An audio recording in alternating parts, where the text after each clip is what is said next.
Welcome back to another round of playing the wizards against myself, Gandalf versus Saruman.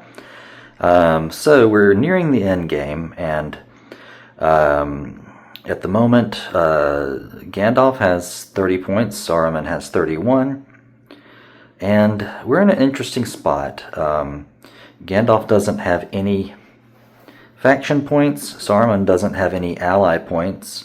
Those are each one of the 4 categories in which you must have a point, otherwise your opponent gets double their points. Obviously, Saruman would if he could end the game with Gandalf not having any factions, that would be incredible. He has a huge amount of faction points. However, you can't have more than half of your total points from any one of those 4 categories. So Saruman has 16 of his 31 points from factions. So even if he doubled his faction, he wouldn't be able to take advantage of those doubled his faction points. He wouldn't be able to take advantage of those points because he's already at the border of having more than half of his marshalling points from factions. So yeah, it's an interesting spot. The Saruman's team really needs to spend time getting points from sources other than factions, yeah, so the Army of the Dead might be less important, and meanwhile, if Gandalf can get a faction and get points from sources other than items, that would be really good. So let's get started. We are at Austin Idle, not quite sure how you pronounce it. And everyone untaps over here. And then these guys are at the Worthy Hills, and Glôin untaps. Okay. Now, do we want to reconfigure anyone? I don't think so. We have 7 available unused general influence points. That's a nice number to keep things at. And this team is where they want to be. They're going to attempt to enter the site, and these fellows have done what they wanted to do at the Worthy Hills, and they'll continue on to Numeriador, where the Blue Mountain Dwarf Hold is. And there they can recruit the Blue Mountain Dwarves, and Glôin is in an excellent position to recruit them. Actually, that's a thought. You know, it's not guaranteed because he's using all of his direct influence to control Balin, and we got to pull those dwarves, and they require a roll of greater than 9. So actually, I think I will pull Balin out into general influence. So a little risky with cards like Call of Home. Honestly, the 2 cards that play off of general influence that I can remember are that Call of Home, which is a risk, and Muster Disperses, which, yes, is a risk, but we don't currently hold factions, so it's not that big of a risk. And we would have, after recruiting them, we would have, my opponent wouldn't be able to play hazards on us once we are at our site phase, so we would have an opportunity to reorganize once they've been recruited. So I think that's the play. And yes, so let's make that happen. Glad I remembered that, yes. So these 3 are all under general influence. No one's, there we go. Let's find that Blue Mountain Dwarf Hold.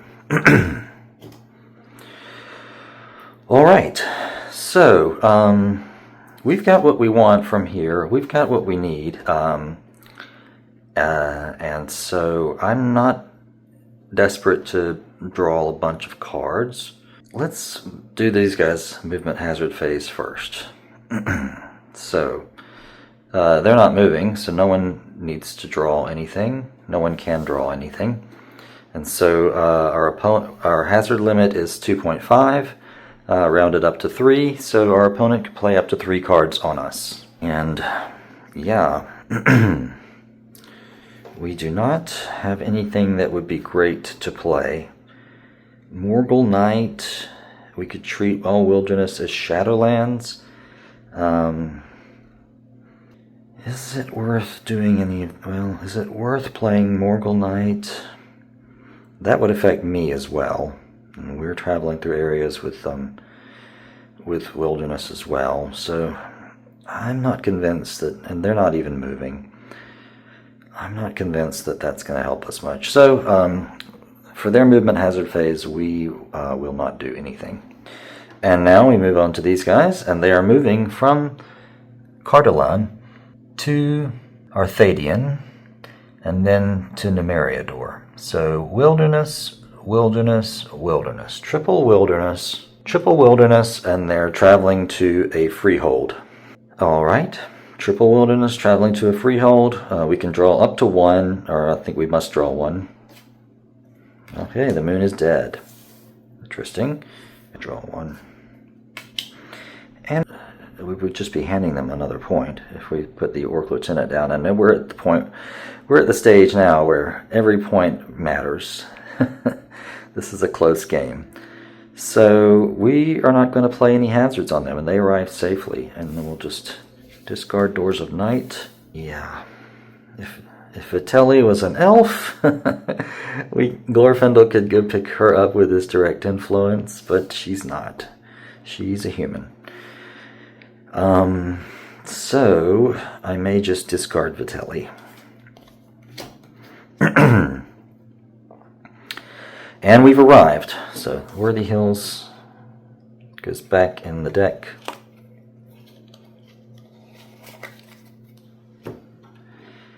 And my boys are at the Blue Mountain Dwarfhold. All right, now, in order to enter this site, we have to face 3 strikes with the prowess of 5 wolves. And so, let's do it. Well, with the ranger, of course I could just tap to cancel this attack. Let's do that. I don't want to risk, even though the chance is low, I don't want to risk injuring Bilbo. Alright, so he may tap to cancel an attack against his company. Alright, there we go. We tap to cancel that automatic attack. And is that the play? Yes. And then Bilbo will tap to pull in this ring. This beautiful gold ring. And then Gandalf will tap to test it.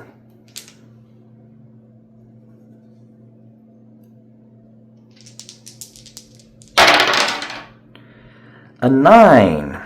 All right. So, yes. A 9 is not one of the results listed on the card. That means this beautiful gold ring is discarded, and it is a lesser ring. In fact, a lesser ring. Which gives Bilbo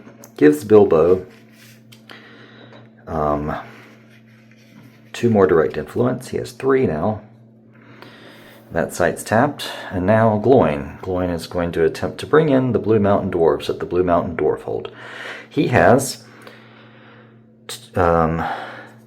4 unused general influence, or direct influence, excuse me, plus 1 for dwarf factions, plus 2 specifically against the Blue Mountain Dwarves. So that's 7. And then dwarves also get a plus 2 bonus, so to pull the dwarves, so that's 9, so he can't lose. He probably could have kept Balin under his control anyway, but hey, nothing like a sure thing. Alright, and yeah, he tapped in order to do that. And then we're at the end of turn phase, and we have to ask ourselves what to do next. I think we need to discard something, and we really need to get points from sources other than items. So yeah, let's... a lot more warriors. I'm just going to discard the Ring of Stealth and bring my hand back up to 8. Lure of Senses. Free to choose. Marvels Told. And Forth He Hastened. Alright. I think I'm going to discard Erenmir. I keep calling her Animir. Erenmir. And draw up to 8. Marvels Told. Alright. Nothing wrong with that. Love a good Marvels Told. Okay. And, yeah. So, now we move on to this team. Everyone untaps. We're all at Minas Tirith.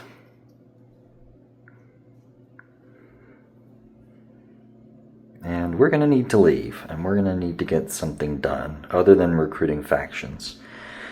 I kept the Knights of Dol Amroth in hand, and discarded the red arrow, but now I regret doing that.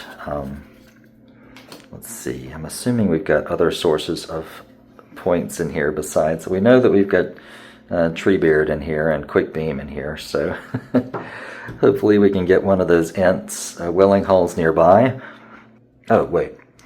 Before we do that, I'm going to store the sapling of the white tree in Minas Tirith. Here we go. Okay. So, that's once stored at Minas Tirith, it becomes worth 2 marshalling points. Alright, so that's good. That's excellent. And then I'll just get a big old crew under Saruman, a bunch of Dunedain, and the king of the Rohirrim. And we are going to go get that sword. Meanwhile, Ireth is coming in mainly just because of her sage ability. I hate to soak up Aragorn's direct influence, but he's still got 5. He's still got 5, and we're going to pick up the knights, for which he'll have 6. So unless he rolled Snake Eyes, he could not miss for that one. So I think that what we'll do is have Saruman and company go to the Glittering Caves. We need to stay away from Southern Mirkwood. This Reaching Shadow card does not only affect my opponent, it affects me as well. So we need to stay away from the lands surrounding Southern Mirkwood. So I think the Glittering Caves, which is in the Gap of Isen, a place Saruman's very familiar with, is probably the best place to go to pick up Glamdring. And yeah, we've got a lot of folks here who could benefit from 3 extra prowess, that's for sure. So I think that's a good idea. And meanwhile, Aragorn and Ireth are going to go to Dol Amroth and attempt to recruit the knights. Even if we can't take full advantage of all of these, it's a good thing to do, and we can move through the deck while we're doing that. We've got to find Narsil. Alright, so let's get started. Now the question is, who goes first? These guys are moving to a ruin and lair, and so they may have the trickier side path. Let's see. Leaving out of Anorian, so we're going freehold, borderland, or free domain, borderland to get to the Glittering Caves. And we're going to a ruin and lair. We could draw up to 2. So I think we draw 1 Orc Guard. That doesn't help us at the moment. And then our opponent. Okay. Stirring Bones. Alright. They're not moving through any wilderness at the moment, so it doesn't make sense to play Lure of Nature. Lure of the Senses, I'd rather stack that with something else. Alright, so the first thing we're going to do is play Stirring Bones. And with the moon is dead, that becomes 3 strikes with a prowess of 10. Doesn't sound too scary, but I have a lot of low prowess guys with me.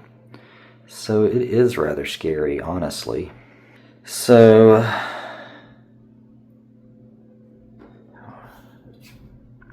Saruman is a ranger, which allows us to play many turns and doublings. I'm going to do that. I'm going to play many turns and doublings and cancel the Stirring Bones. Okay. Well then. Yep, that was pretty much it. It was 1 of 5, but I'm tempted to tap Halbarad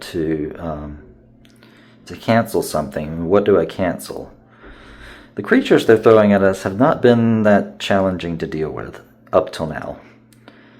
That could change. So, do I want to tap to cancel Hormorath, or do I want to cancel The Moon is Dead? I think The Moon is Dead makes more sense. So, Halbarad is going to tap to cancel The Moon is Dead. If he rolls a Snake Eyes, he disappears on us. He gets a 9. Okay. So, using Marvel's Told, he's going to make The Moon is Dead go away. At which point, huzzah! These guys have 1 more Moon is Dead to play. I think that makes sense, yeah.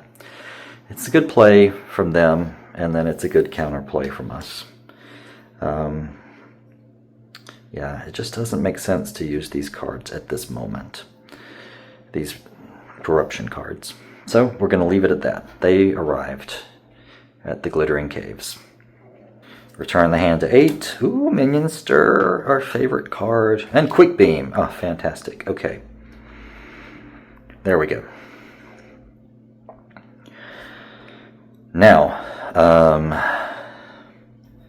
Aragorn and Irith. They are traveling, what do we say? Free domain, free domain, free domain. Alright, and we're going to a freehold. And we're leaving from a freehold. You can't get much safer than that. We're traveling on well-trodden paths. Nothing's going to get in our way. Alright, so we must draw 1. Boromir. Alright. How many times have we seen him? And then we also may draw. Lure of the Senses. Okay.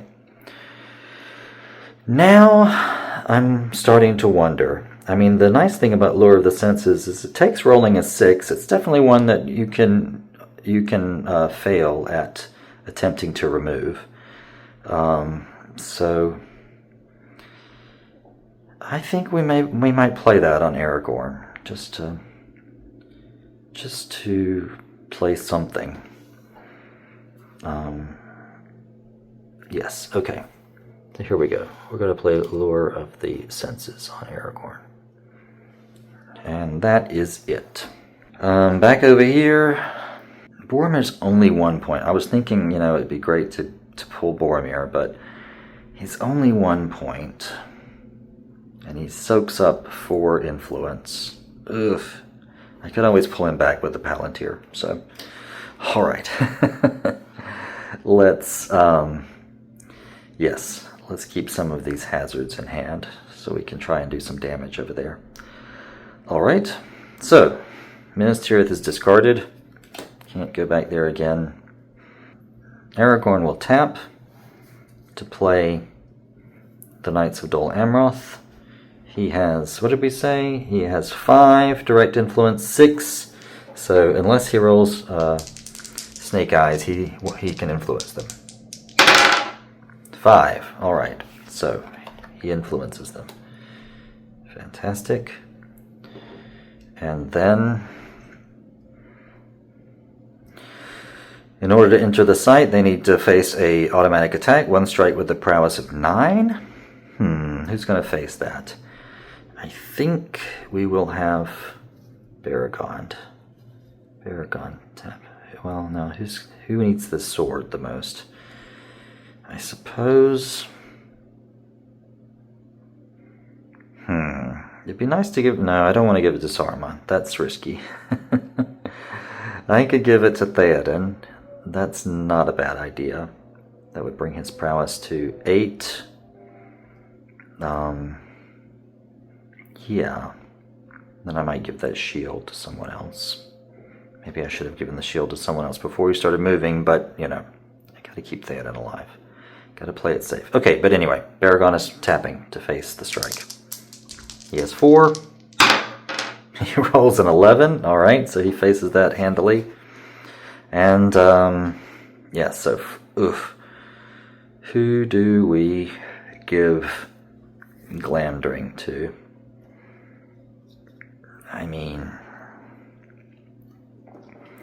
kind of want to just give it to Theoden. Keeping Theoden alive. Excellent. Okay. Hooray. And that ends our turn, so we can discard 1 card if we wish. I don't see one I really want to discard, so we just bring our hand back to 8. Houses of Healing. And 4th, he hastened. And then over here, the Wood Elves. The Wood Elves. We are so far away from them. Let's see. Austin Edel Holland. Redhorn Gate. Yeah, there's no way to get there in 1 turn. We really could use some faction points, though. We don't even have a ring to play with this at the moment, so I'm going to discard this one and draw. Halfling Strength. Alright, well that's helpful. That's always good for Bilbo. That ends their turn. That ends this round.